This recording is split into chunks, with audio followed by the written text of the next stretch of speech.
Howdy everyone. Today is Tuesday, February 10th, 2026, and the time is 6 p.m. We're here for the regular session of the Coppell City Council. We do have a quorum present, so I will call the meeting to order. We are convening into executive session in the first floor conference room.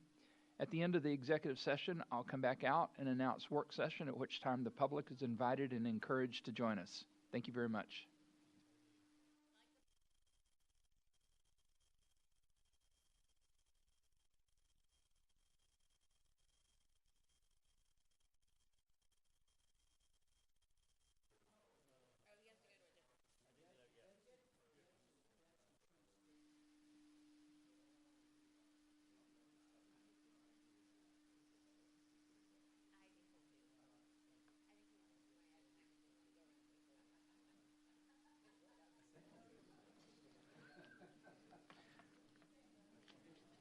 Good afternoon. The time is 6:52 p.m. We have adjourned from executive session, and we're going to move into a work session in the first floor conference room. The public is invited and encouraged to attend. Thank you very much.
Good afternoon, everybody. The time is 6:55. We're going to move into work session.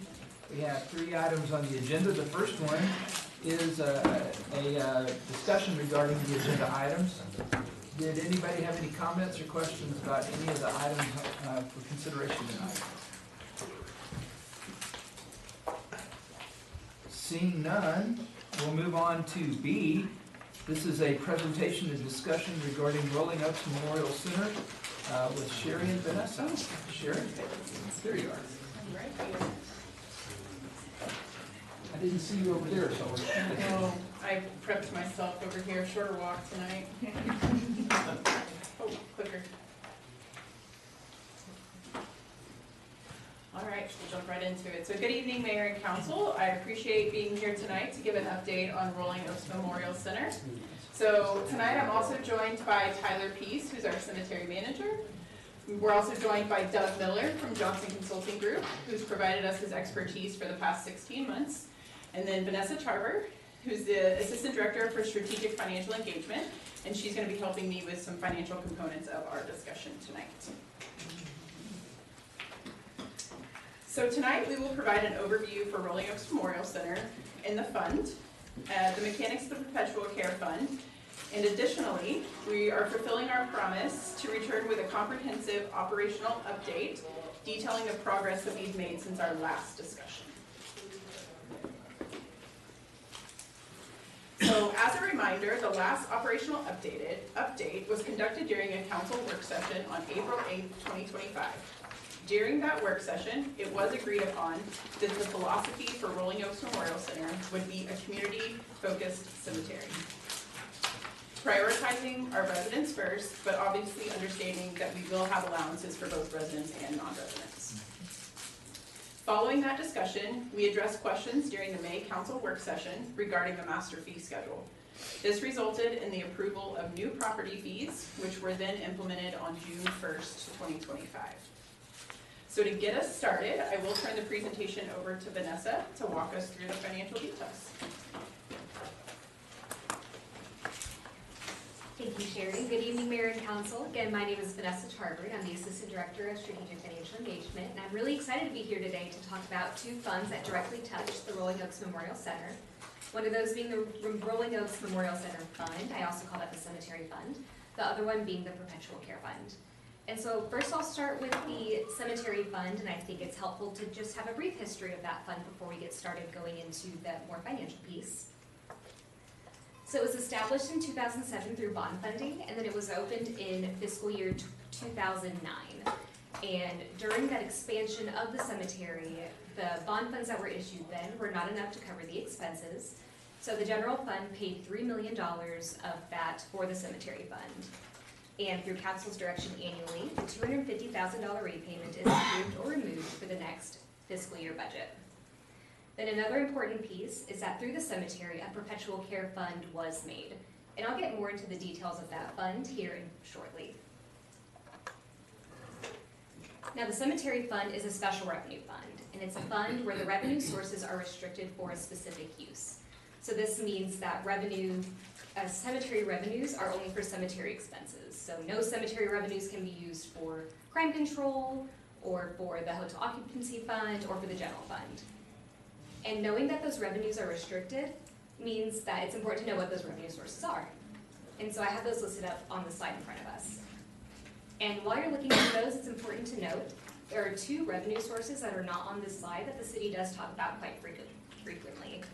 And that is property tax and sales taxes. So property tax and sales tax does not cover any of the daily operations, nor does it supplement the operations of the cemetery. And with that, I'll move into the Perpetual Care Fund.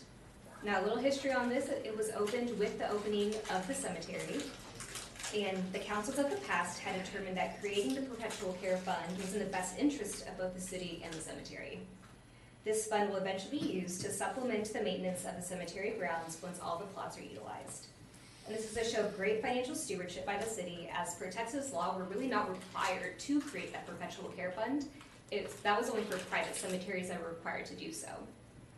And the fund balance of this fund is directly influenced by the Rolling Oaks Memorial Center burial rights revenues and interest rates. Now, the way that the fund was set up by council of the past is that only the principal, the interest, not the principal, could be used to help care for the grounds of the cemetery once all the plots are utilized, which then makes it a permanent fund from a governmental accounting standpoint. And how this is funded is it's 15% of the burial right sales from the cemetery fund, so all the plots, the niches, and the mausoleums, and then interest income also builds up the reserve of this fund. Now, just some brief financial highlights. The fund balance of the Perpetual Care Fund was $1.9 million as of the end of November. Now, we know interest rates are fluctuating, but as of this time, it's 3.5% to about 3.8% interest rate environment. And with that, we would get approximately $69,000 of interest in the fund this year. And with that, I'll hand it back over to Sherry.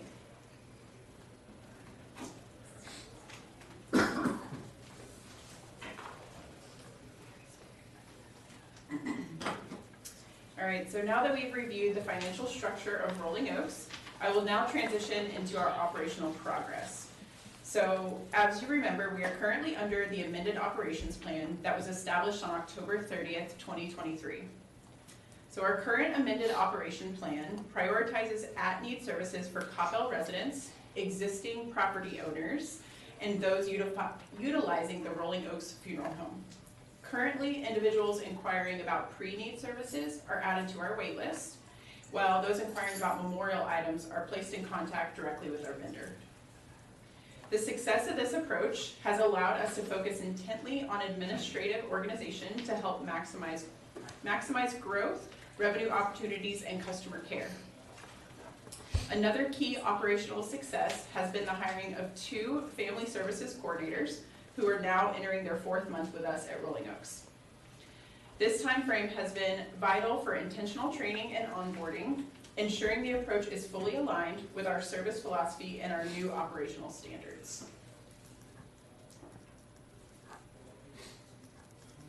So a little fun for you guys.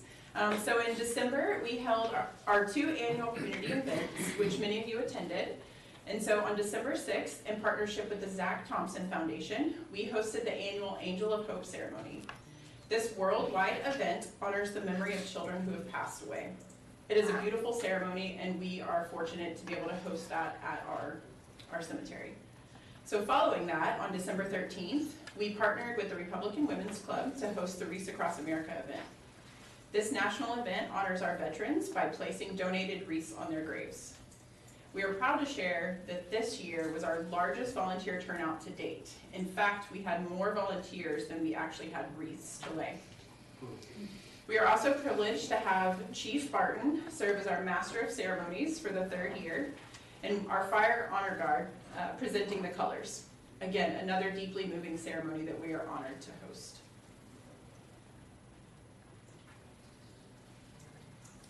So during our last update, we outlined several key projects that we were set to move forward with. On June 1st, we implemented the new pricing structure that would help create revenue opportunities and be more in line with our surrounding market and our community needs. As a reminder, our previous conversations focused heavily on these fee changes and the projected impact they would have on our families' experiences. While we haven't gained a lot of unprompted feedback, the feedback from residents has been generally supportive. A primary concern from residents was that ensuring that our long-term Coppell residents retain priority access to space. Fortunately, we already have a great plan in place to help with this. Our non-residents have expressed concern that the price increase happened during a time when they could not secure property at the previous rate. But even with that feedback, our sales for at-need properties have been steady. So our sales since June 1st total 55 at-need spaces, with 65% of that being for residents and 35% being non-residents. And these figures remain consistent and in line with our forecasted trends. And help us remember, before we did the revised fee, those percentages were 60, 40, 60? Yes. Thank you. You're welcome.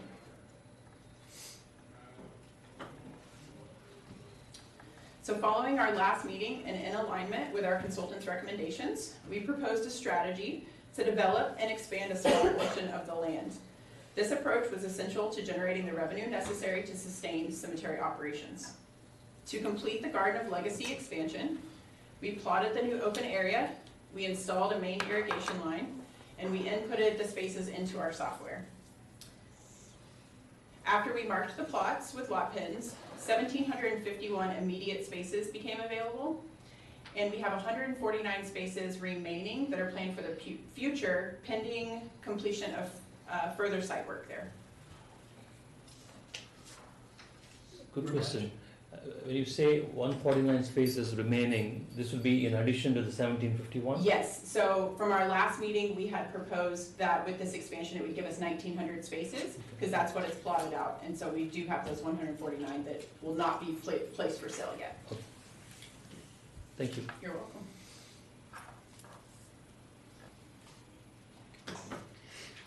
So looking ahead, our focus for Rolling Oaks Memorial Center remains on methodical planning and deliberate implementation. We are committed to balancing operational efficiency with administrative standards and exceptional service that our community expects. As we move forward, we will ensure that our growth is not only efficient, but consistently effective. So beginning on April 1st, we will transition to the next phase of our operations plan by removing previous residency restrictions for at-need services. So Rolling Oaks Memorial Center will now serve all families with immediate needs regardless of their residency. Additionally, we will be lifting the previous funeral home restrictions. So this change will allow families the flexibility to choose their preferred funeral home while still utilizing Rolling Oaks. To maintain the high level of quality that our families expect, and we are focusing heavily on staff development and operational effectiveness.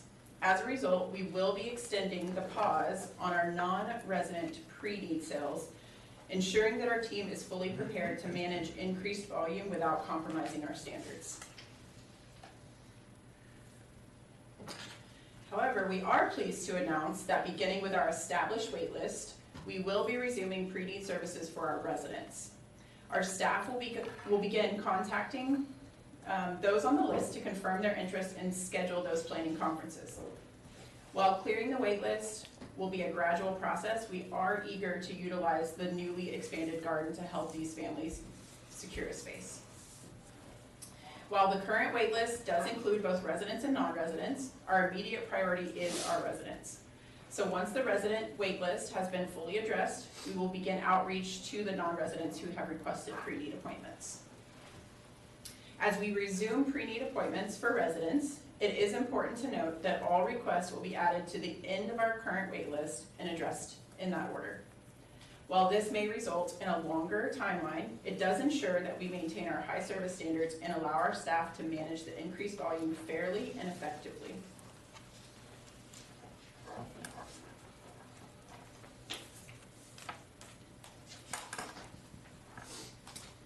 While we have focused mostly on our operational roadmap, we have been equally dedicated to our administrative organization.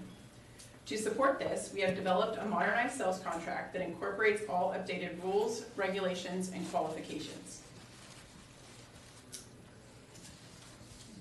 Our updated contracts will also introduce new payment terms. So families purchasing pre-need property will have the option to either pay in full at the time of purchase or select a 12 or 24-month payment plan. This payment plan option will include a monthly interest rate, which does help offset the administrative costs and staff time required to manage ongoing contracts.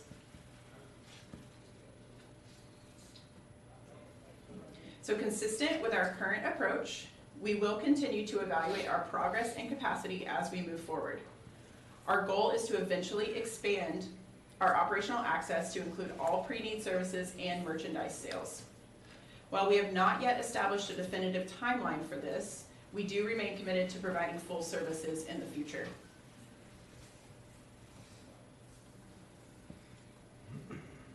So while we have covered a significant amount of information this evening, we are really proud to showcase the progress that we've made at Rolling Oaks Memorial Center and share that with you this evening.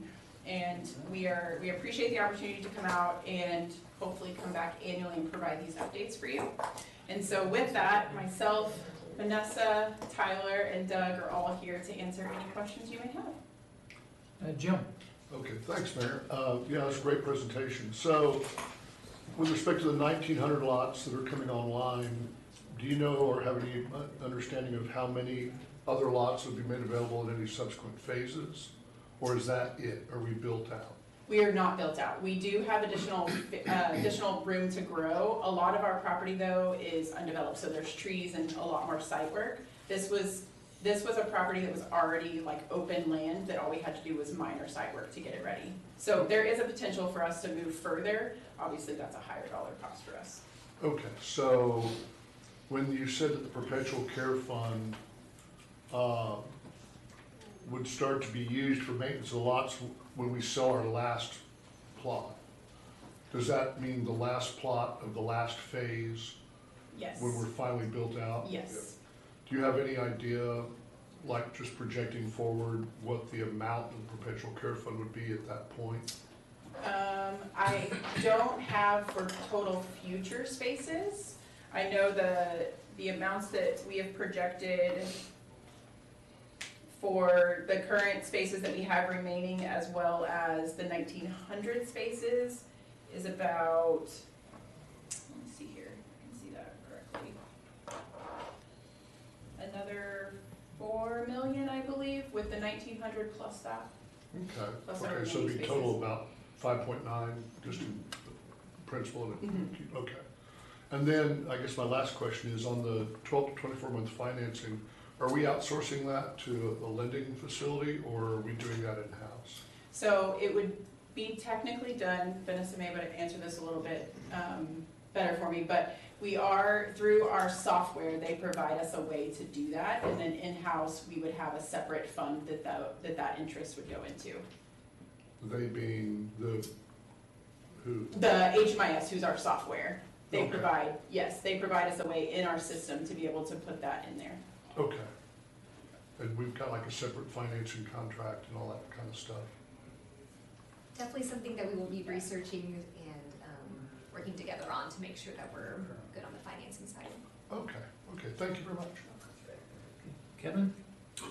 I have a question about something that council did. So whenever we adopted the new pricing structure, I know that council went off the recommendation a little bit. I believe it was it the non-residents price of plots? There was a recommendation and council went higher. Yes, it was the non-resident, correct. The non-resident. Has that had any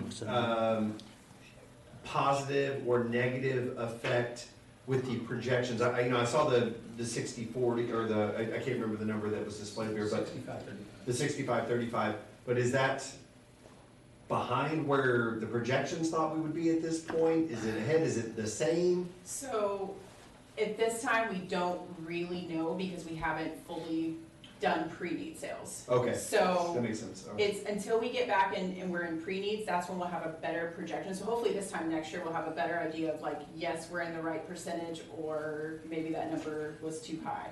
Okay. Yeah. I had a very similar question, Kevin. I think that when we open up the pre-need for the non-residents, we're gonna see that 65-35 shift down or up a little bit. We'll see more non-residents once again start to come in. So at some point, just next year, we may need to revisit our pricing structure again. Because this was a good sign, a good trend, but it's gonna take some tweaking to find out where the sweet spot is, so. But so the non-resident purchases were at need, right? Like currently, because there are no for current the- pre-need Correct, for the non-resident. 35%. So, okay, all right, making sure I got Yes. a lot of vocabulary terminology. I know, here, so there make is, sure I'm yes. following. So thank you very You're much. welcome. Ramesh? Thank you, Mayor. Shri, thanks for the wonderful presentation. And this is probably not going to be a question that we can answer right now. But looking down the road, when we are fully built out, let's say it's going to take us $100 to run the Rolling Oaks Memorial. And if the need is $100, what portion of that will our permanent fund be able to cover? I'd just like to understand a ballpark. And I fully understand that it won't be paying for itself completely, but it'll be nice to know what the city responsibility would be, and it might change. But as of now, if you can tell us what that percentage would be, that'll be helpful. So if I'm hearing you correctly, you're asking for the permanent fund that we have, what is the percentage of that would care for the cemetery once it's completely built out? Is that what I'm hearing? It's the other way around. If it costs us $100 to run the cemetery, the 15% interest or whatever that we get from the permanent fund, what portion of this $100 will it cover on an annual basis? I think I'm confused by your question. I'm so sorry. I understand the question. Okay. None. Because because she said she hasn't gotten a projection of what the permanent fund is based on the number of spaces, we don't have an answer for you tonight. We know what it's costing to operate the cemetery today, based on maintenance, sales, all that kind of good stuff. But the other thing I have to take into account is what does it look like in the future? I don't have that answer for you at the time it's built out. So you've asked some things that are gonna take some variables for us to have to I come understand back that, to yeah. you. So I can't give you an answer, but we gotta do some work around it, and it will all be I understand that, yes, Yeah. yeah. Thank you. And one piece of it would be is once it's built out, we're literally, it would only be focused on grounds maintenance. Mhm. And so that cost is really minimal because you're not doing building costs, staff costs or anything like that. So I would, you know, right now currently, our mowing and grounds contract is $140,000 a year. So it would obviously be less than that because that adds a lot. So a little bit there. So didn't you also say, though, that the fund is set up to only distribute interest off? So, Yes. you know, it would be running off the interest of the fund. Right. Okay. And that was my question. Thank you. If the interest is $70,000 and it costs us $100,000 to run, then Oh, that was your question, right? You're looking for the Okay. gap if there is going to be a Got gap. it. that's right. Okay. Bijou? Yeah, thank you, and thanks for the presentation. You've been tracking since June 1st of 2025? Yes. Okay. Now, I saw the graph, the number 6535. Mhm. That is the sales that you completed from June 1st to present? Yes, for at-need spaces. Okay, how many of the services held until now as resident versus non-resident? The numbers for that is, I think it was 19 non-residents. Where are my numbers? Is that what you're asking out of that 55? The difference between residents and non-residents out of the 55 sales? Yeah, sure. Yes, it was 19 non-residents is what the numbers were there. Yeah, those are the sales for future No, that's for at-need, at need. because currently we're only doing at-need sales. Okay, Mhm. okay. And you mentioned in your presentation that you lifted restrictions using Rolling Oaks versus some others funeral home services. We plan to beginning April 1st. Okay. That's for both residents and non-residents? For at-need services, yes. What about those people who purchased the lot already? If they've purchased the lot already, they're property owners, so yes, they still are included in that. So they can use other funeral Correct. services? Okay. Which they could previously. So if they already owned property with us, they could use any funeral home that they wished. It was only if they had not, if non-residents did not own property with us, to be able to use our property, they needed to use Rolling Oaks Funeral Home. Okay, thank you. I just have one more. Jim? Do we have any plans to update the interior of the building? For the office building or Well, where the services are held, the funeral home? the funeral. So, the short answer to that is no. So we own the property, but we actually have an agreement, a rental agreement with SCI for the Rolling Oaks Funeral Home. So then they do all the maintenance work in there and update fixtures, tables, any of that stuff. Okay, thank you. Yeah, you're welcome. Mark? You're muted.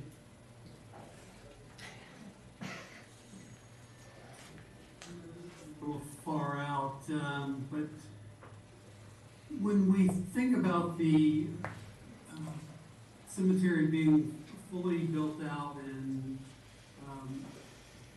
we get to the point where all the plots are sold, has our master plan considered what's gonna happen with the funeral home? The short answer to that is no. We have not done anything. We have not done a master plan since 2015. And even the master plan that we did for the cemetery only looked at spaces available. And the funeral home ultimately can still operate as a business even if the cemetery is full because we're separate businesses. Okay, thank you. Right. Anything else? Well, thank you very much for your update. It's always good to hear.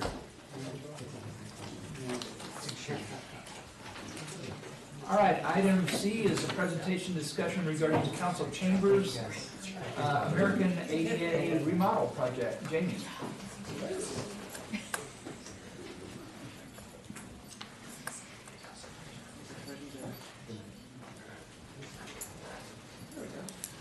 All right, thank you, Mayor and Council. Thank you for the opportunity to provide. Tonight's just an update as well. We also have our architect, BKB, in the audience. If there's any questions or things that we need answered later, we can incorporate them. The purpose of this evening's presentation is to briefly recap the why we are doing the council chambers, to share the design status update that we've been working alongside our council subcommittee, which is Mayor Mays, council members Walker, Hinojosa, Smith, and Hill. And finally, what's coming next. This is the existing council chambers, which we're all familiar with. It's got aging infrastructure, was designed for a different era, and it no longer meets current functionality, accessibility, or technology standards. Many of the systems, the audio, visual, lighting, furnishings, and finishes are outdated or nearing the end of their useful life. Too fast. The current layout does not fully support ADA accessibility or equitable public participation, and the current configuration limits flexibility for different meeting types that are held in this room. So what were the goals that we were designing towards? We're including the council chambers and this room that we're calling the conference room that we're currently in. The goal was to create a welcoming, dignified, civic space that reflects the community, improve functionality, accessibility, and technology, balance modernization with respect for the building's civic character, and deliver a design that's durable, cost-conscious, and adaptable to long-term use. And also, I can send this whole entire packet out for you guys to look at later because there's a lot in here for design to go through pretty quick. So here is our existing floor plan, which you're all familiar with. So it shows the existing conference room that we're in now, hospitality area. And then there is the proposed layout shown. This is after feedback from meeting with our subcommittee. We met 2 times to get to this point in the design, and we're currently in the schematic phase. The work today is really focused on layout functionality and major systems. HVAC is one of them. The major aspect to note really here is that we've rotated the council chambers for a more balanced, symmetrical look. So when you walk in the atrium, you're going to see the back of the council chambers and the dais.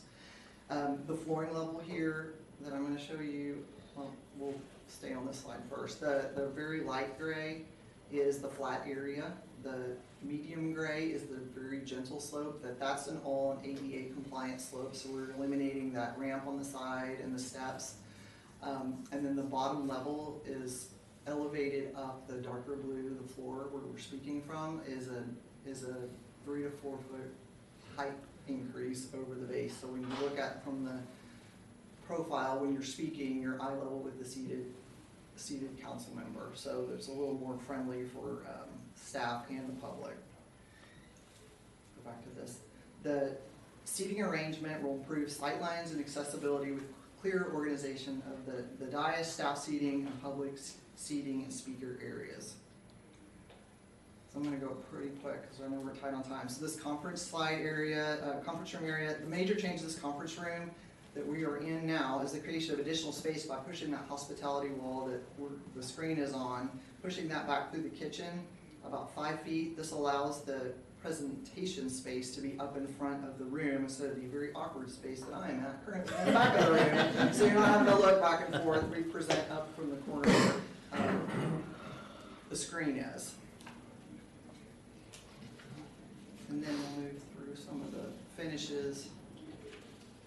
So this is the design concept, the neutral tones. Looking for durable, high-quality materials selected with long-term maintenance in mind. Finishes that are being selected are to create a professional, timeless, civic atmosphere to last another 30 years. We've been about 30 years since this original one, so we're pretty far out from needing a new one. This illustrates an example of what some of those materials would look like on the new profile with the wood and the stone. Oops, too fast. And this is the proposed flooring, the carpet, and then just have the hospitality area be the ceramic tile. The dotted line is the proposed custom wall covering. So when we're talking about custom wall coverings, at the very top center, It's a textured wall covering, and we can customize that. It could be a line map of the city, it could be a topography map of the city, it can be anything that we want. And so some of these materials that are being shown are an example of where we can balance functionality and cost. And so the subcommittee will have an opportunity to look at the options. We're going to call them good, better, best. And the materials in the finished scheme will make value engineering decisions based on those material selections for the future. And this seating, these two options are presently available for you guys to have feedback, and we'll share the information where you can look at those either during a meeting or another time when you can sit in those. And I just want to note that even though some of the materials, they can be any fabric, so don't get stuck on that one's kind of like a leatherette material, and then the wood on the arms will match whatever wood we select for the dais.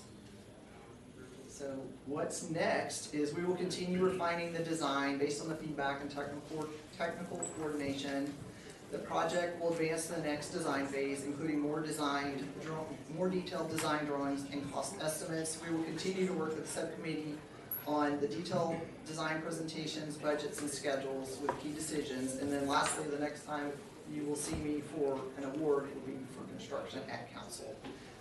So I'm really appreciative of your guys' time on the subcommittee to get us to this point, and any guidance that you guys have, decisions, welcome, any feedback you've got on it. It's your space, so I would love you to love it, and if you don't, let me know. You know, it's your house, and so we just want to make sure that you're getting what you want. So and I'll send this out for sharing because it'll be a lot in a short time period. So any questions, feel free to, we got 3 minutes, so I want to be respectful of that time. Fire it out real fast. Just overall, just first impressions, absolutely beautiful.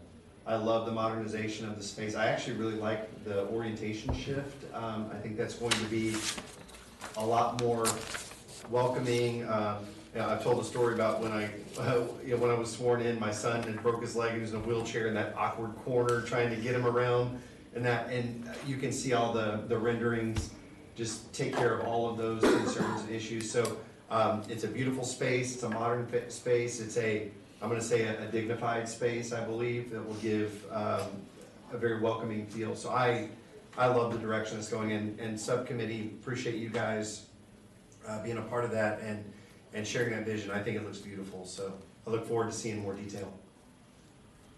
In my red, white, and blue rendering with eagles didn't get picked, but you can't account for taste. The Super Bowl commercial was like, yeah, I just wanted to say America, Coppell. But I didn't get picked. Eagle screech. Yeah, that's how we start the meeting. Is that the gavel hit instead of mayor? Like you get Fortunately, we've got a great architect on the. We've clearly lost control of this. I think you So lost Jamie, control. thank you very much. We look forward to seeing you the next time. The time is 7:29 and we're at recess from work session. If they want- It was a good meeting overall.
The time is 7:35. We're here for the regular session of the Coppell City Council. Just as a reminder, any persons wishing to speak during our citizens' appearance must sign the appropriate register located outside the council chambers and list your address. This evening, we are privileged to have Pastor Tim Holland of Life Church Central here to give our invocation. And after the invocation, the Coppell Fire Department Honor Guard will post the colors, and then we will recite the Pledge of Allegiance. So please remain standing. Pastor Tim.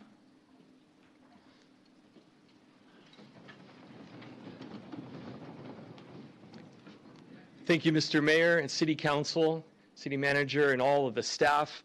Thank you for this opportunity to work together as the faith community, as well as with the government here of the City of Coppell. Let us pray.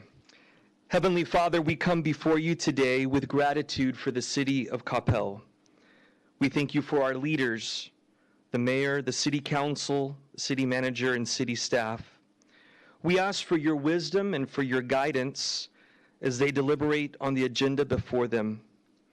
Grant them discerning hearts to make righteous and just decisions for all citizens. Help us to work together in harmony and to serve with humility. We pray for the protection of the Coppell Police Department, the Fire Department, and all the first responders as they serve those in need and keep Coppell safe. Guard them and keep them. And God, we ask that those of us in the faith community will be a blessing in this city. In your name we pray. Amen.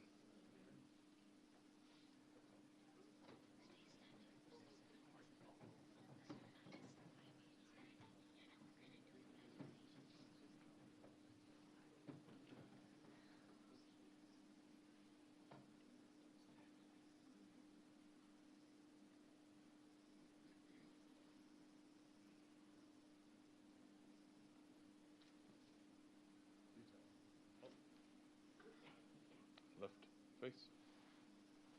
Up.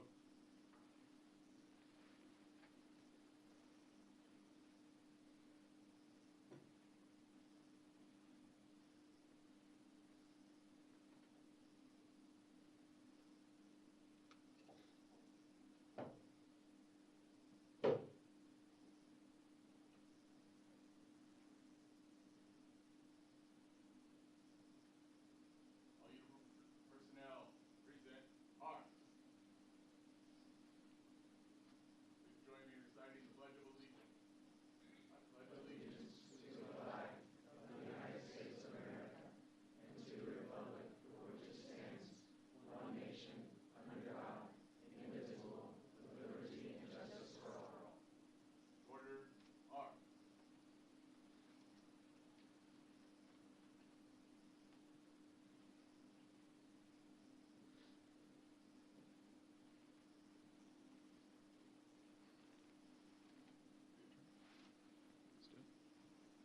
Ready, face.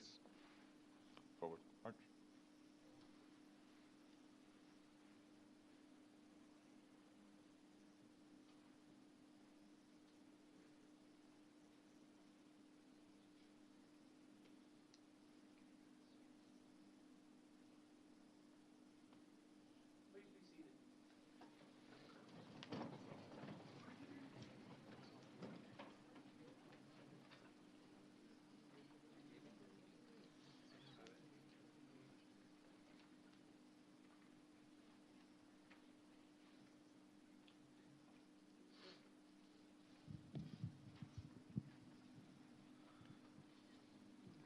Item number 7 is a proclamation proclaiming February 10th as Coppell ISD National Merit Scholars Day, in case anybody here didn't realize that.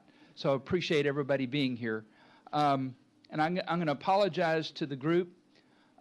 There are over 40 names on the list, and I'm going to forego the reading of your names, but you are with us forever, and we really appreciate you being here. So, whereas the National Merit Scholarship Program is one of the nation's most prestigious academic recognition programs, honoring students who demonstrate exceptional academic ability, academic achievement, and the promise of future success. And whereas the designation of a National Merit Semifinalist is a distinguished honor earned through outstanding performance in the 2024 preliminary SAT National Merit Scholarship qualifying test and reflects dedication, perseverance, academic excellence, and whereas the City of Coppell takes great pride in recognizing the scholars from Coppell Independent School District who achieved National Merit Semifinalist status, and whereas the group presented before us today have all achieved that distinction, whereas these students' dedication and achievements bring honor and pride to their families, educators, the Coppell Independent School District, and the community of Coppell.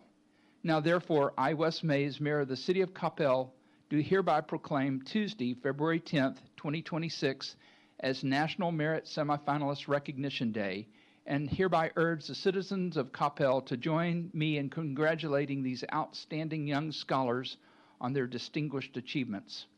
In witness, therefore, I have set my hand and caused the seal of the City of Coppell to be affixed this 10th day of February, 2026. So, on a personal note, thank you very much for being here. This is something, speaking for myself, that I wish I could have been able to do, but I did not many years ago, and I'm in awe of the number of people that this school district turns out that achieve National Merit Semifinalist. Council, do we have anything to say? Councilmember Prem Kumar. Thank you, Mayor. I congratulate all of you that National Merit Scholar semifinalists. This is an amazing achievement. Like the mayor said, I wish I had qualified for that when I was your age. The only request I have is you have a great education here in Coppell. Please do consider coming back and living in Coppell and serving the city. Thank you. Are you working on being a salesman there? I thought that was my job description, sir. Oh, okay. Councilmember Nevels.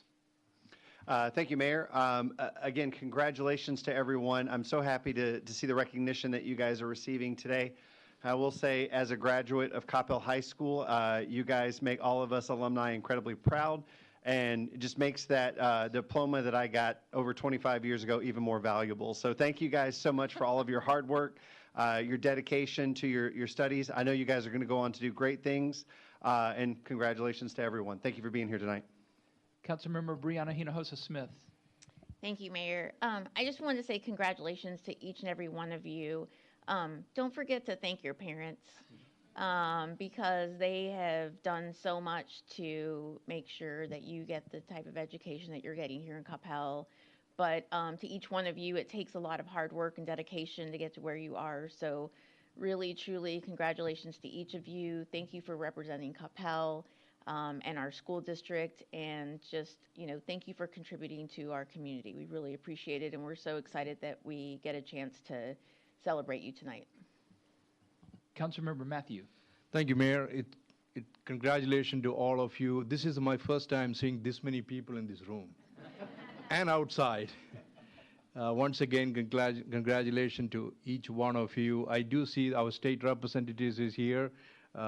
Thanks for being here, recognizing all these students. Well done. We all are proud of you. I hope, like Ramesh said, Councilmember Ramesh stated, that you all come back and live here and serve the community in elected officials. Some of you may be going into doing other things, but we encourage you to get involved with serving the community as well. So with that, once again, thank you for being here.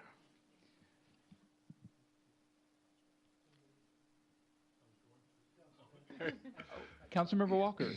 Yeah, such a fantastic achievement. To have so many bright young people reach this level is just such a testament to your families, to all of your hard work, your work ethic, and to this community. And I'm just so proud of you, and I wish all of you the best. You're clearly on the right path to achieving greatness.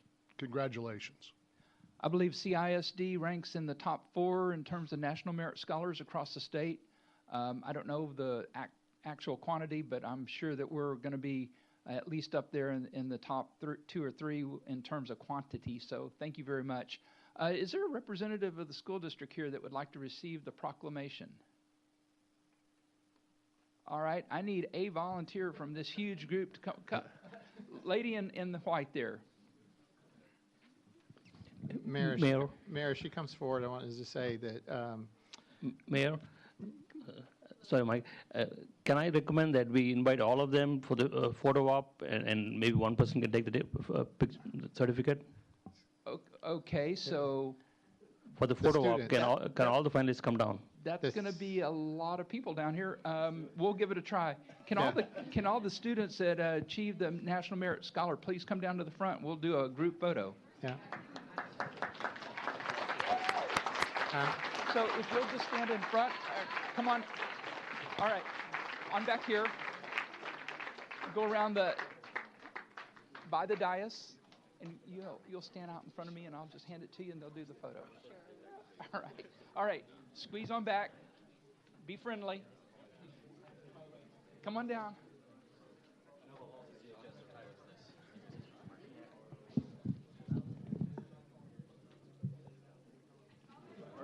Yeah. Mayor, before they take the picture, I just wanted to recognize Councilman Prem Kumar. A while back, he had suggested, because we honor our athletes and we honor our state champions and we honor those that compete, he had suggested that we invite our National Merit Scholars because they are significant in our community as well from an academic standpoint. So that is why you are here tonight, and it looks like this is going to be a new tradition for City Council to be inviting our National Merit Scholar recipients. So congratulations to you all. We may have to get a bigger room. I think that's in plan right now, if I remember correctly. Thank you, Mr. Land. Actually, that is absolutely correct. We're really good about recognizing our athletes and the people that are doing things great. But I guarantee you, your academics will follow you through your entire life. So let's not forget that. All right. On behalf of the City of Coppell, I would like to present this proclamation to the Coppell Independent School District, and in recognition of this fine group's performance. So thank you very much.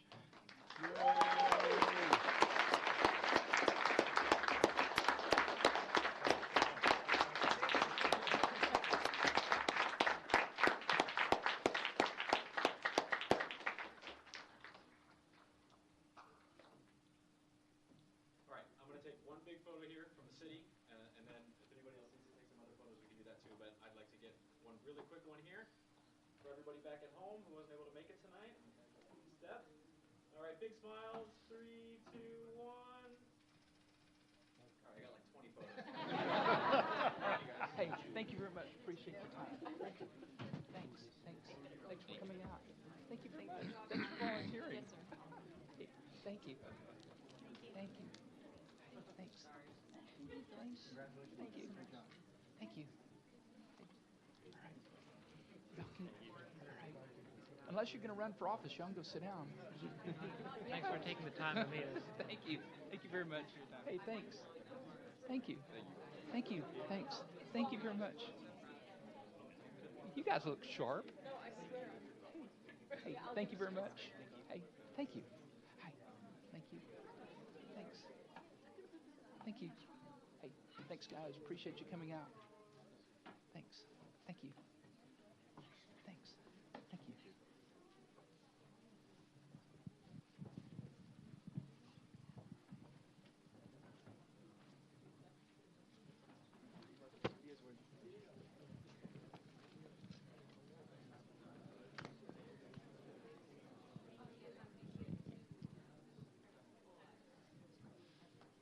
All right. At this point, I'd like to invite Chief Richardson and his wife to come forward, please. We have a little presentation, and we did this audience just for you, Chief. We wanted you to know that. I'd also like to invite our state representative, Cassandra Garcia Hernandez, to come forward. This is unrehearsed and completely unscripted, so we're going to wing it. The chief has announced his retirement, of all things, a few months ago, and that's after 33 years of service to the fire service. He is currently the longest-serving fire chief in the Metroplex, I believe, with over 20 years of service doing that. During his tenure with the city of Coppell, there's several pages of notes I could read here, and I'm not going to do that. But you've seen the build of 2 new fire stations, Fire Station 4 and 5. We're currently redoing stations 1, 2, and 3. We have consistently achieved an ISO 1 rating, which, by the way, decreases all of our insurance cost. We have every one of our firefighters is EMT certified. This fire department performs at a level that we can't even describe. And if anyone ever says, well, President Trump does this for us or Governor Abbott does it, ask the question, if your house catches on fire, are you going to see Governor Abbott or President Trump out there? No, but you're going to see Chief Richardson. So, Chief, I've got a lot of notes here. We're going to save some of those for the big party on February 24th. We are having a retirement party for the chief at 10 o'clock on the 24th. That's going to be at Life Safety Park, and I'm looking forward to doing that. I'm going to talk about the first time that I ever saw the chief, which was in a clown costume riding a mini bike. And we're going to talk about a few other things, so including the fact that he's got more hair on the front of his face than most of us have on our heads. So, so I'm going to turn it over to our state representative, Garcia Hernandez, at this point. Cassandra? Thank you so much, Mayor. Thank you, council members, and thank you all of the community members of Coppell, as well as all of your friends and family members, Chief. It is such an honor on behalf of the state of Texas to be here with all of you, but really to be here in recognition of what the Chief has done, not only for public safety here in Coppell, but for our region, as well as all over the state of Texas. I know that the mayor is going to reserve some of his words as well as resolution for whenever we do with the big celebration, but I will not necessarily read all of the language in the resolution, but I did incorporate it into a statement that I wanted to read to everyone in recognition of what the chief has done here in the city of Coppell. Chief Richardson began his fire career in 1988 and joined the Coppell Fire Department in 1992. Through dedication, leadership, and an unwavering commitment to duty, he rose through the ranks, serving as a firefighter, paramedic, engineer, captain, and battalion chief, before being appointed fire chief in May of 2006. His career reflects not only professional achievement, but a deep respect for service earned one step at a time. As Fire Chief, Richardson served as the Chief Executive Officer of the Coppell Fire Department, leading with integrity, accountability, and vision. Under his leadership, the department achieved the Insurance Services Office Class 1 Public Protection classification that the mayor was discussing just a second ago. And it's an honor attained by fewer than 1% of fire departments nationwide, and successfully maintained that distinction through multiple reclassifications. This achievement stands as a testament to his commitment to preparedness, excellence, as well as public safety. Chief Richardson's leadership extended beyond operational success. He fostered a departmental culture built on professionalism, collaboration, and continuous improvement, which is evident from all of his men and women who are here, standing here today in recognition of all that he's done for the community as well as for the fire department. He championed training and education, strengthened partnerships with neighboring jurisdictions, and guided major investments in the city's emergency response infrastructure, including the Life Safety Park and Fire Stations 4 and 5. His foresight also ensured the establishment of fully funded apparatus replacement plan, positioning the department for long-term success well after he leaves the the fire department, apologies. Chief Richardson's, sorry about that. Chief Richardson's commitment to excellence is reflected in his extensive education and credentials, which I want to recognize as well. I was quite impressed, and that's why I didn't want to read verbatim from the resolution, but I did want to make sure to acknowledge all of the great the education and credentials in general that the chief possesses. including advanced degrees in public safety leadership and fire and life safety engineering, as well as professional designations such as Master Firefighter Licensed Paramedic, graduate of the National Fire Academy's Executive Fire Officer Program, and recipient of the Chief Fire Officer designation. His involvement in regional and national fire service organizations further demonstrates his dedication to advancing the profession beyond his own department. And I can say, as being in the legislature and sitting in particular in one of the committees that I sat on, we used to talk extensively about how appreciative we were in our fire departments reaching out and helping their fellow brothers across the state of Texas. And it was no surprise that Coppell always answered that call. And we were so appreciative of your leadership in making sure that everybody across the state of Texas was taken care of. Chief Richardson, your service has strengthened not only the city of Coppell, but our region and our state, and that you have served so faithfully. On behalf of the state of Texas, I thank you for your leadership, your sacrifice, as well as that of your family as well. And your unwavering commitment to protecting the lives and property of others all over the state, as well as here in Coppell. As you enter this next chapter, may you do so with a pride and a career truly well spent, one in which I know so many of the folks that are in this room, but quite frankly, maybe even in particular people who aren't here today, who will always recognize the contributions that you made in public safety, not only here in Coppell, but the friendship and the relationships that you established in this committee as well. Will certainly be a legacy that you leave beyond well after you leave. And we have the big celebration, I think, in a couple weeks. So thank you so much, Chief. I really appreciate it. With that, I'd love to present to you the resolution from the state of Texas. This is a Texas House resolution, which essentially recognizes all of the things that I just stated. In addition to that, we also are presenting you with a flag that has been flown over our capital, our state capital, which we hold,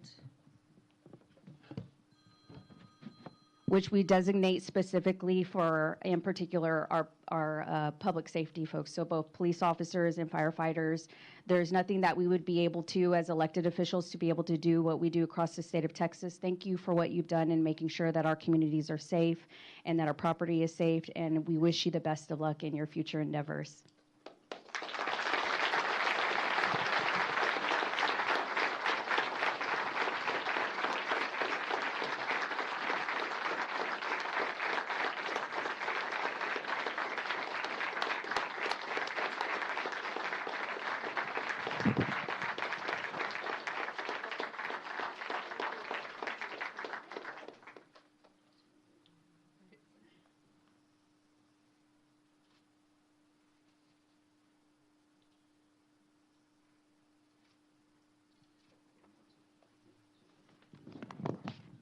Better not save the tears for the next event.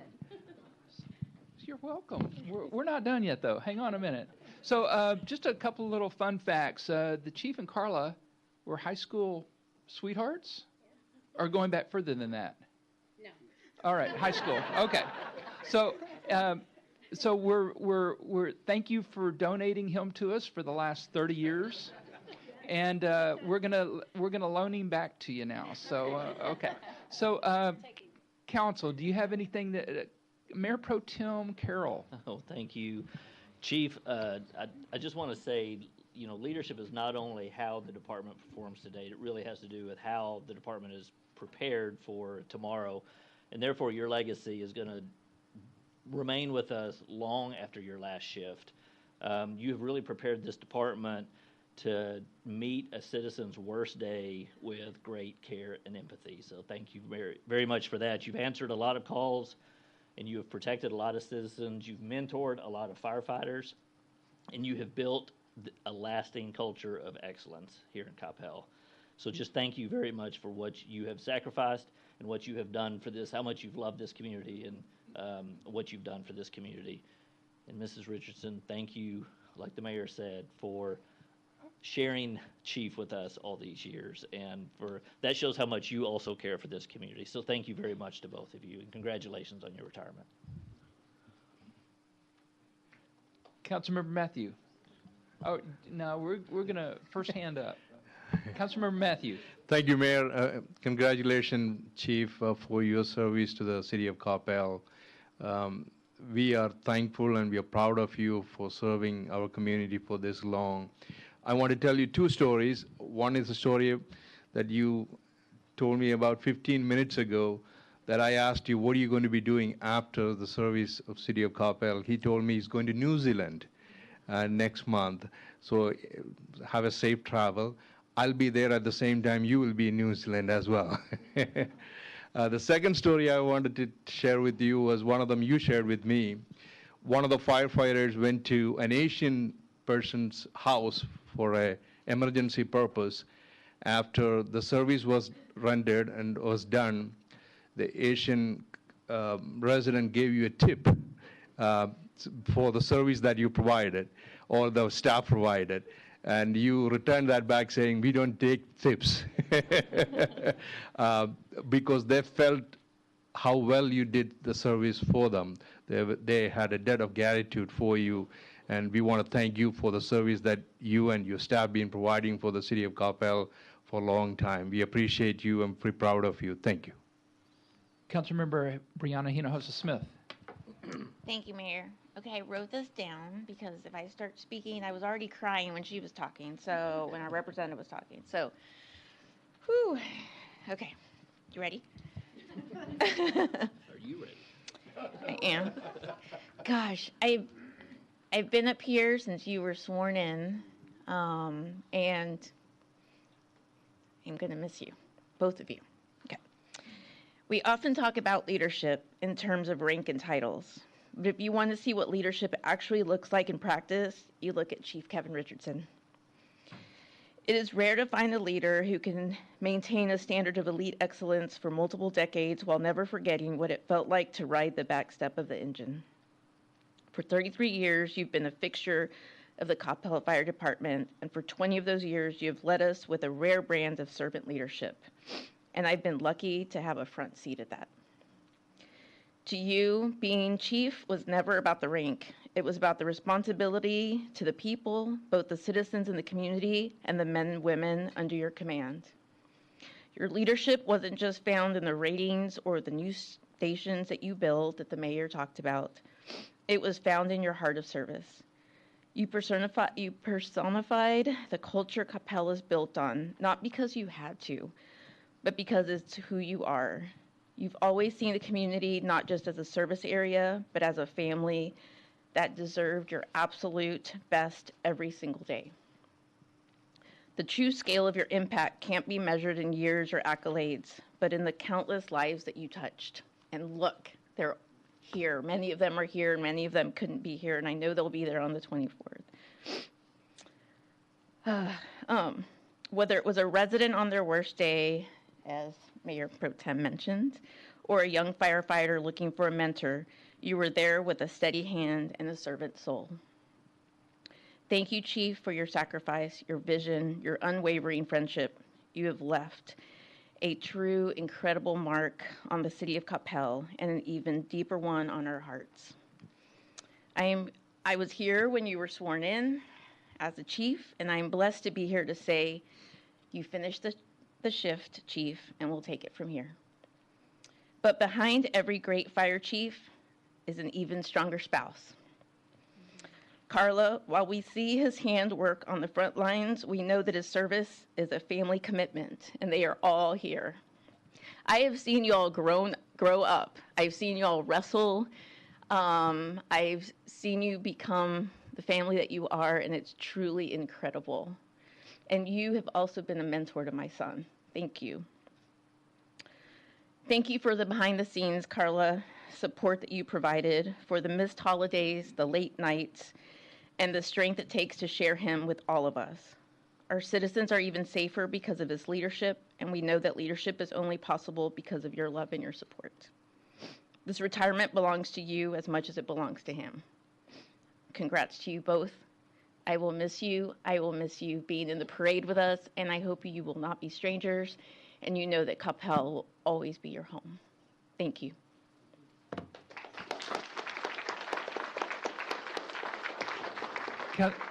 Councilmember Prem Kumar. Thank you, Mayor. I know. Yeah. I, I, I think I'm going to pass on this. All right, Chief, thank you for your service. Clearly, for someone like you, this is all about service and not just a job. You're leaving some really big shoes for your next chief to fill. We thank you so much for everything that you've done to the city. If you think about it, people living in Coppell, they love living here. They say the quality of life here is amazing. And most of the time when someone interacts with someone from the city, it's either the police department or the fire department. And the quality of service that both the police and fire have continue to provide to our citizens is first class. It is the best in the world. I think clearly that's the reason why people enjoy living here. Thank you so much for everything that you did. I enjoyed our time in the last conference in Tampa. And on a light, yeah, what happens in Tampa stays in Tampa. On a lighter note, since I was the most recent council member to join this dais, my friend here, Kevin here, is going to give me a hard time that you're leaving because of me. So I'm sorry to see you go. Thank you, sir. Councilmember Nevels. Thank you, Mayor. All right, I got three things. All right, number one, just what a fantastic name you have, sir. It's just a great first name, like just real solid. I just want you to know that. So, number two, has nobody said anything about the mustache yet? That thing is, okay. Sorry, Mayor, I wasn't paying attention. My bad. So I will say I was pleased to know you before the mustache. I feel like as your leadership level has grown and your skill has grown, so has the mustache. So obviously, huge leadership right there. The third thing I want to say is what a fantastic job you've done here. I think about in 2015 when my family decided to move back to Coppell, and we had our business in town for a while, and you're trying to figure out, where are you going to live, what area where the kids are going to go to school and stuff. But you repeatedly hear about how safe the city is. We've got amazing police. We have amazing fire. And your handprints all over that. I want you to know that Coppell is a better, safer place because of you. And I think that a lot of people take that for granted. But to know that someone is going to be there when they need them the most, you've done that. You and your team, what you've brought is incredible. So I hope I speak for everyone in the community when I say we're grateful for the time, the dedication, the service, the sacrifice, everything that you've done to be able to provide for this community. We're a better place. To your family, thank you for sharing them with us. That's all I can say is thank you so much, because we're better because of the sacrifices that he's made and because of what you've made. So thank you guys so much for all you've done. Thank you, Chief. You're appreciated. Again, great name, great stash, even better job for the city. Thank you so much, sir. Councilmember Walker. Thank you, Mayor. Chief Richardson, I just want to adopt everything that everyone else has said, all the superlatives. They're well-deserved, well-earned. The family's always, there behind you, and what a wonderful family you have. That's a reflection of the two of you, and we're just so thankful to have had your service. You've always led with such a servant's heart. It's just been amazing. From the first time that I met you, you were so kind and generous and with your time, and I've just always appreciated you so much. But the one thing I will touch on that I wanted to say was that while you're retiring as chief of this fire department, the amazing legacy, the amazing gift that you're leaving here in Coppell is the finest trained, finest operating group of firemen and emergency medical technicians anywhere in North Texas. And we're just all so proud of you, the team that you have. We all go to bed at night and we sleep well knowing that if we need you, you're there for us. So thank you. So Councilmember Hill, somebody told me that I overlooked your hand. Yes, Chief, I just want to say it's been a pleasure seen you over the past 12 years now that I've been on council, and just the way you've led the fire department and just taken it to the next level is just phenomenal. I mean, you definitely have a servant's heart, and I'm so very proud to have known you for all this time, and I wish you all the best in your future endeavors. We hate to see you go, but I'm sure your wife will be glad to see you around a lot more often. Thank you. Mr. Land. Sure. Before I start, Kevin, how old were you when you started in the fire department? Can't tell you. Yeah, no, you can. I need you to tell me. 21. 21. I'm gonna echo that. 21. Yeah. Yeah.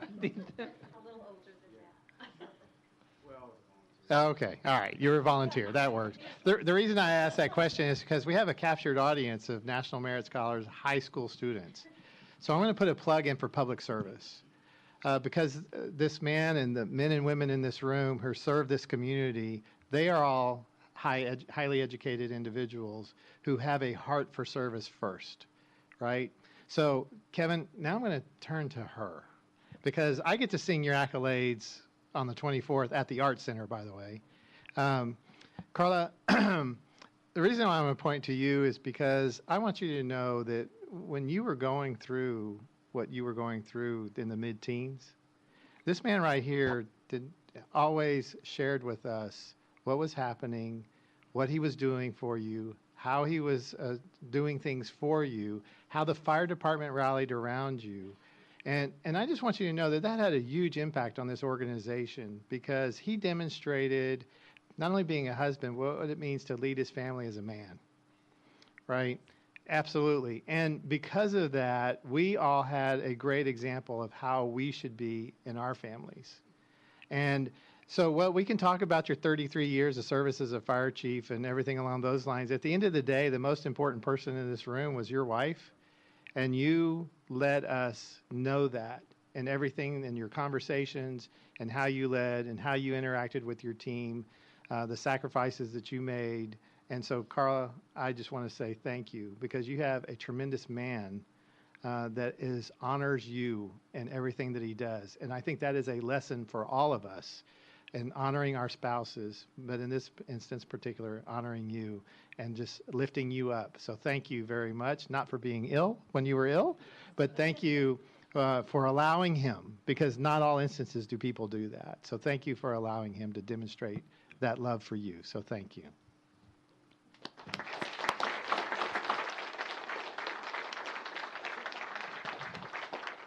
You wouldn't have anything you'd like to say to us, would you?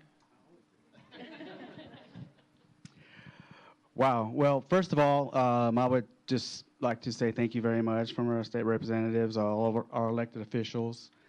I have seen this council change over the years, and I've valued that relationship with all of our former elected officials and city managers that are here now and before that time.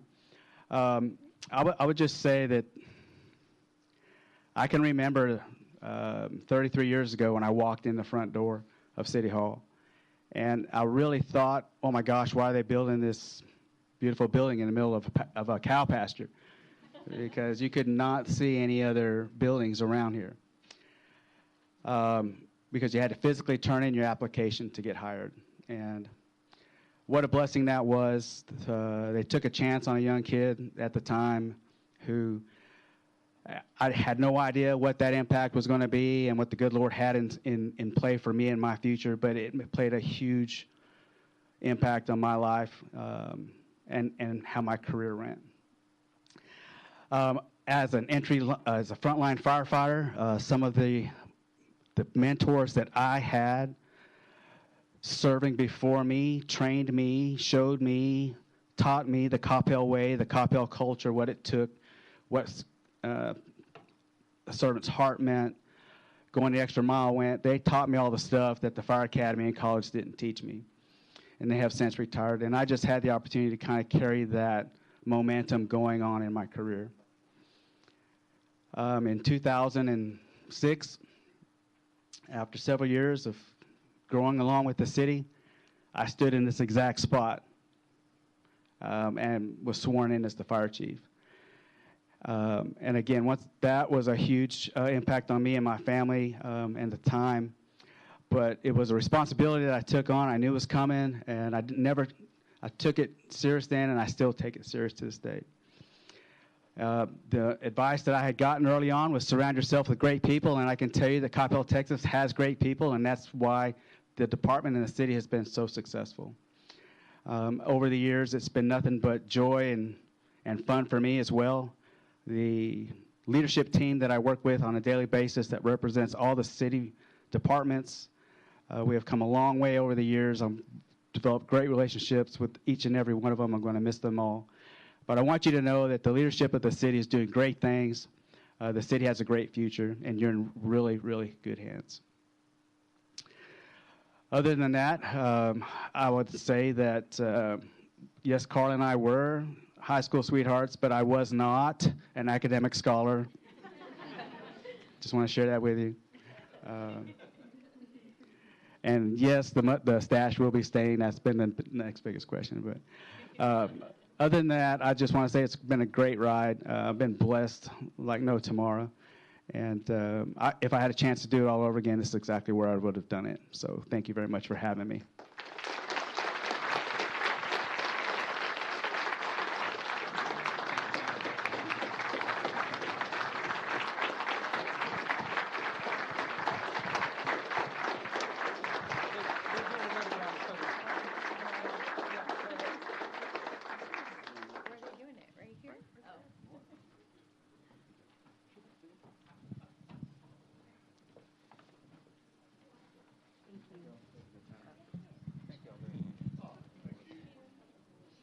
Thank you, Chief. There'll be more to come on the 24th. This is intermission. That was a nice idea.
Are we?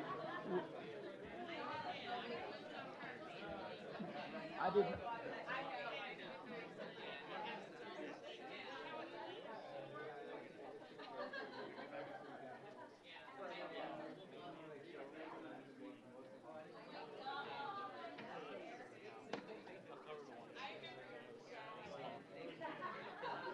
All right, could I get the city council to come back into the chambers, please? I.e. Don. See, you gave Don a window, and now he lost it.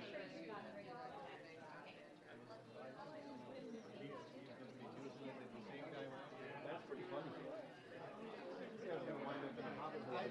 Y'all are on the same walking path.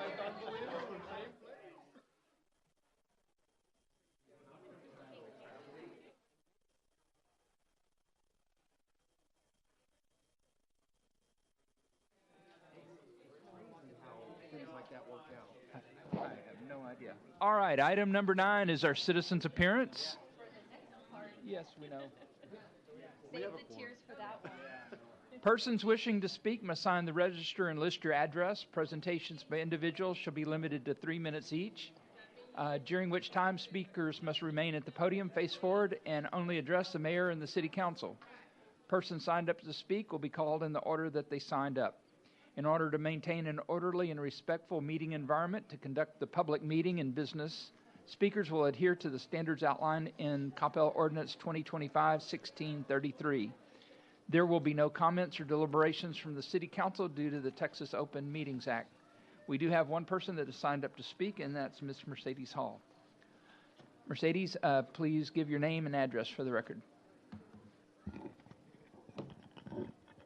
Mercedes Hall, 483 Grace Lane, Coppell.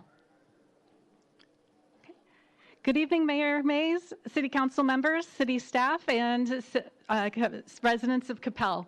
My name is Mercedes Hall, and I'm speaking tonight on behalf of the Kiwanis Club of Coppell and the Key Club of Coppell High School. And I'm here to update on 3 exciting features regarding service and youth leadership here in our city. First, regarding the Key Club of Coppell High School charter celebration and installation ceremony, as many of you know, it was rescheduled because of the Mother Nature decided to change dates for us.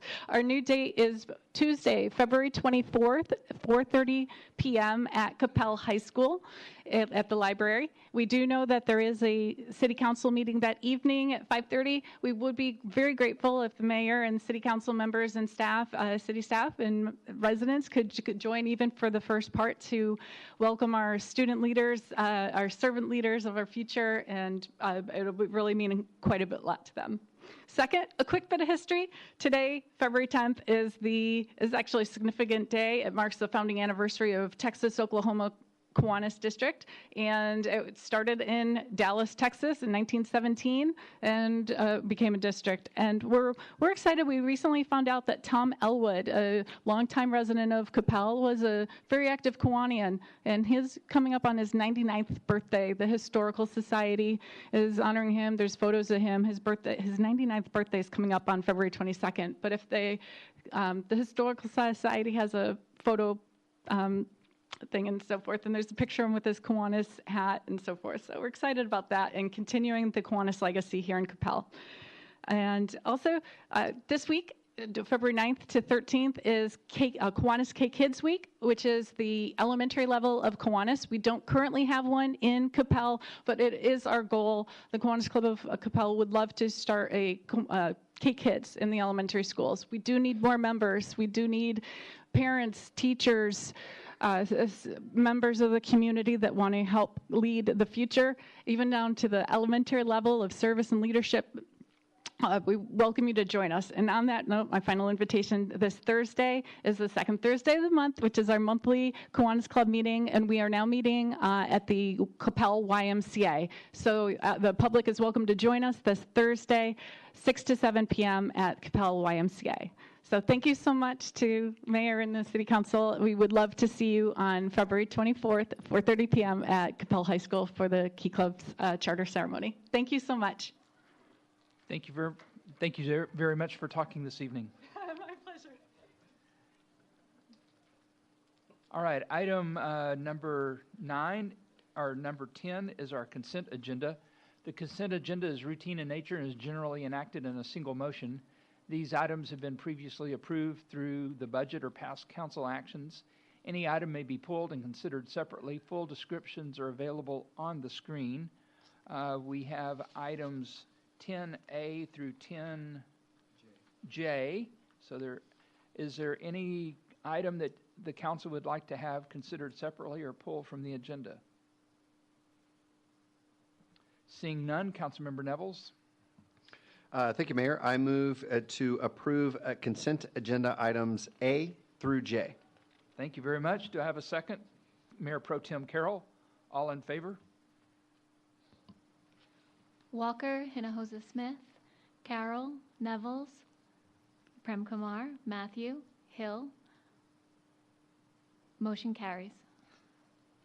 All right, thank you very much.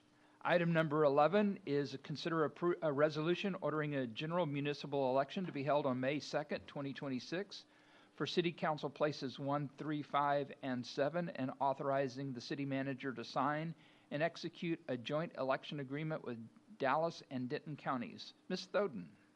Good evening, Mayor and Council. Lauren Thoden, City Secretary. Here tonight, this is our ordering of the election as the mayor read off. I do understand that in the past there's been some questions about the election cost. It is anticipated. I do not have the numbers. I would love to provide you with the numbers, but I do not have them. But it is anticipated that it'll come in between $35,000 and $40,000 total with Denton and Dallas counties based on the previous years. And we do have more than sufficient budget for this election. So we anticipate no concerns there. Council, have any questions for Ms. Thoden? Councilmember Nevels. Thank you, Mayor. I move to approve agenda item 11 as presented. Thank you. Councilmember Hinojosa Smith, second. And waiting for Ms. Thoden to get back up. All in favor? Walker, Hinojosa Smith, Carroll, Nevels, Prem Kumar, Matthew, Hill. None opposed. Motion carries.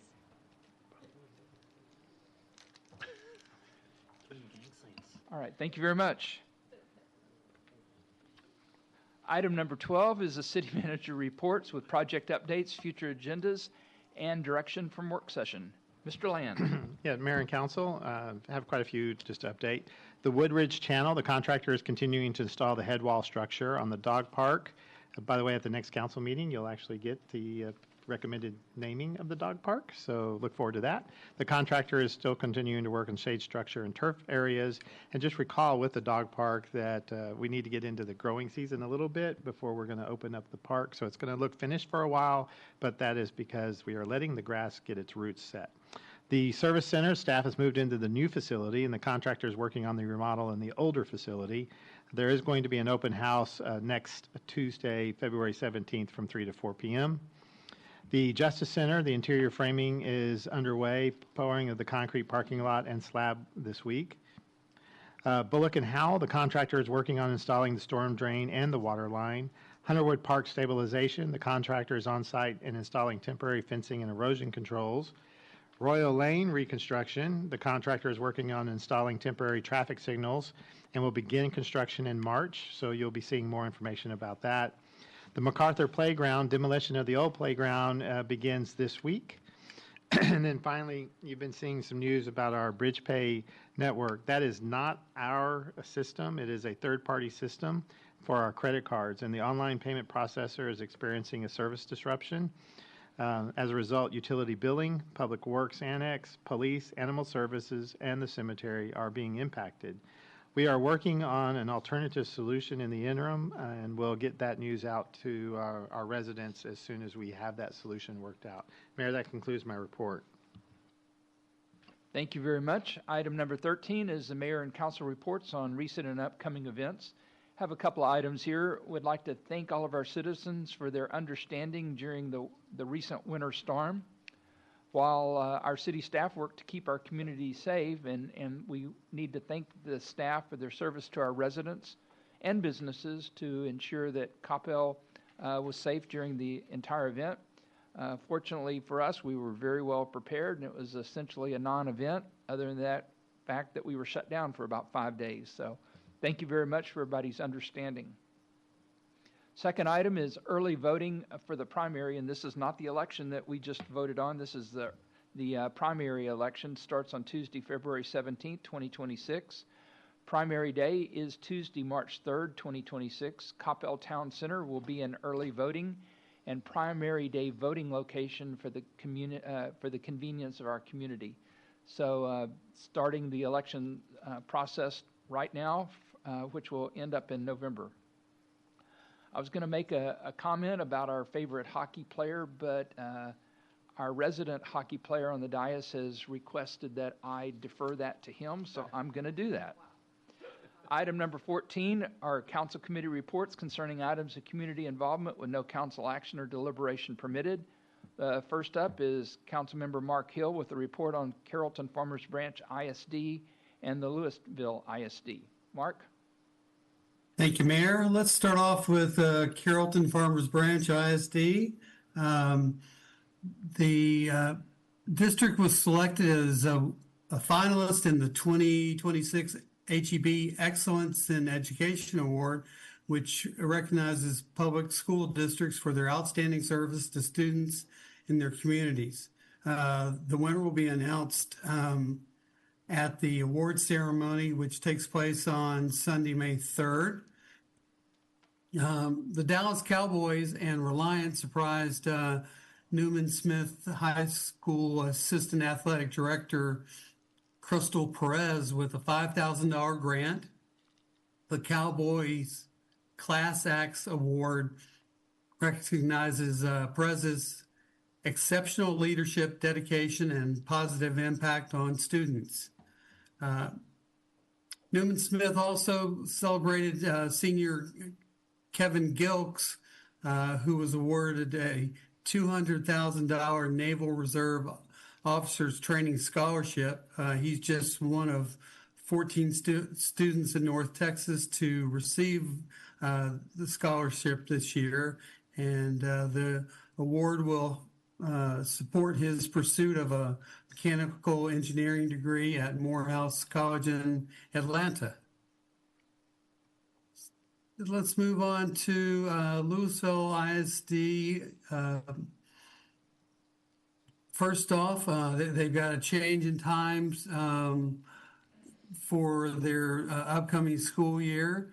And the Board of Trustees approved adding 10 minutes to the instructional day, which increases it from 435 to 445 minutes. And then they will also be changing the middle school and high school start times. So if you want to see the exact times, go to lisd.net/hours.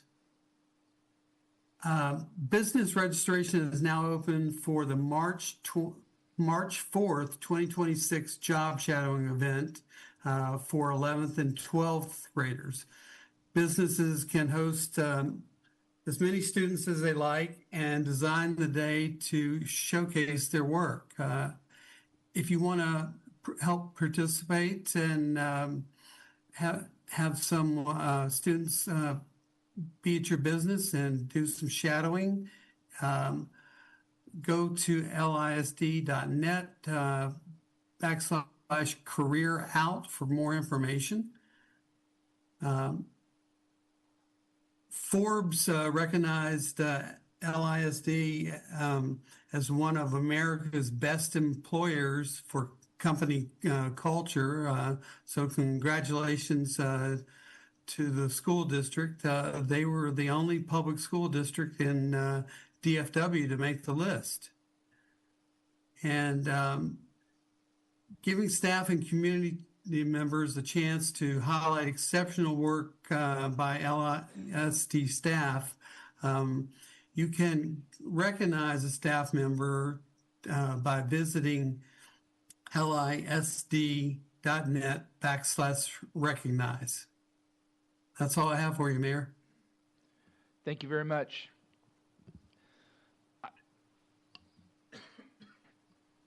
Items B and C are by Councilmember Kevin Nevels. This is a report on Coppell ISD and our Coppell seniors. Councilmember Nevels. Thank you, Mayor. We're going to get started with Coppell ISD. I got a few points to go over. So first thing is the Cowboys United Summit is happening tomorrow, February 11th from 5:30 to 7 p.m. at Canyon Ranch Elementary in the cafeteria. The Coppell ISD community is invited to participate in this education summit to share input on the type of educational experiences you want for your child now and in the future. And that will be at Canyon Ranch Elementary, 1205 Santa Fe Trail in Irving. Next thing, budget planning is going on in Coppell ISD. It has started its budget for the 26-27 school year. The district at this point is working to reduce the anticipated deficit. At the February 2nd board workshop, the superintendent and board of trustees discussed plans for reducing the budget. The school board will continue to refine the budget plan until August 2026 when the budget is approved. And you can view the board workshop on the district's website. CHS 9 students earned first and second place in International Computer Science Competition. Students from Coppell High School 9th grade campus have earned international recognition for their creativity and technical skill, securing both first and second place honors in the Fall 2025 CMU CS Academy Creative Task Challenge. And that's a global computer science competition hosted by Carnegie Mellon University. On February 5th, three talented student athletes from Coppell ISD participated in signing day, committing to continuing their athletic careers at the collegiate level. These dedicated individuals have spent countless hours honing their skill and now ready to take on the challenge of college sports.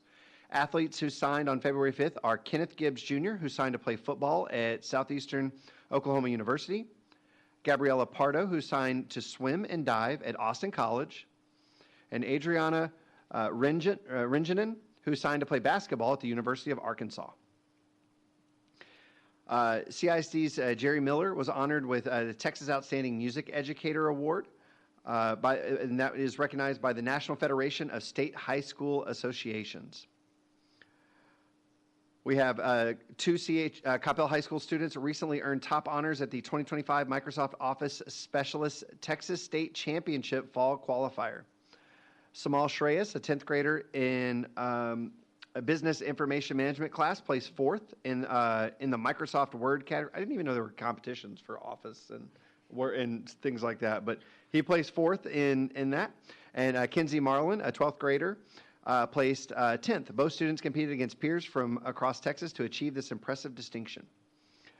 Coppell Cheer earns back-to-back NCAA national champion title at the recent championships in Fort Worth. Coppell Cheer won its second consecutive national championship title, so that's amazing. And then Coppell ISD schools rank among top 10 in North Texas, where students from Coppell Middle School West, Middle School East, and Canyon Ranch Elementary earned a spot in the top 10 of the Children at Risk North Texas school rankings. The Children at Risk rankings evaluate Texas public schools using a rigorous methodology that includes student achievement, progress, and performance gaps. And that is my report for Coppell ISD. And if you'll give me just a moment, I'll pull up the senior report.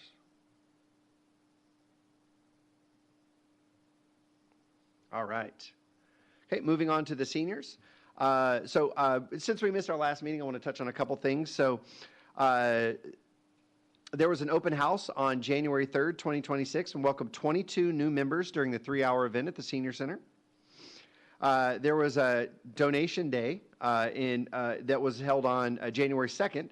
This marked the second donation day overall. Items received included yarn, sewing materials, a sewing machine, books, and puzzles. Don't forget about the expanded Saturday hours. The center is now open every Saturday from 9 a.m. to 12 p.m. every Saturday. If you guys remember last year, there was a test pilot program, and that was very popular. So the center has expanded its hours permanently. Closures will occur only on holiday weekends, so please keep that in mind. And then the volunteer program committee, all 10 volunteer coordinator roles have been filled. Committee accomplishments since March 2025 include leading programs such as Sewing and Sews, Car Divas, Mahjong, Texas Hold'em, Dominoes, Shanghai Rummy, and Library Organization. Assisting with pumpkin and apple donations for Fall Palooza. Initiating new programs and efforts including Share Your Skills, Donation Days, Farmers Market Informational Table, acquisition of large print books, Mother's Day and Father's Day hat projects, and puzzle table/puzzle areas. And then lastly, supporting the staff through breakfast bingo service, strong communication, and assistance with large events. So lots of things going on at the Senior Center. And Mayor, that concludes my reports. Thank you very much. Item number D is going to be deferred until another time.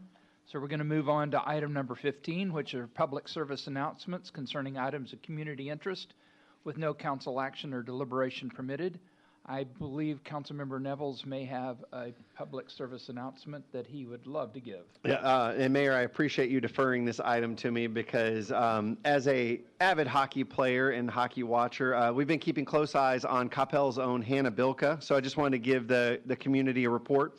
So Hannah Bilka, number 23, in case you're watching it on the television, she is having an outstanding tournament so far. She's got 3 goals and 1 assist, which is 4 points. And just so you guys know, that's tied for 3rd on Team USA. And it's actually tied for 4th for the entire Olympic tournament. So she is tearing it up on the ice. And so what I wanted to comment on is the amazing positive response I've seen from people all over the community encouraging her and just so excited. And she's given Coppell a lot of love on a international stage. So we're very proud of her and look forward to Team USA taking the gold because they whipped Canada today. So.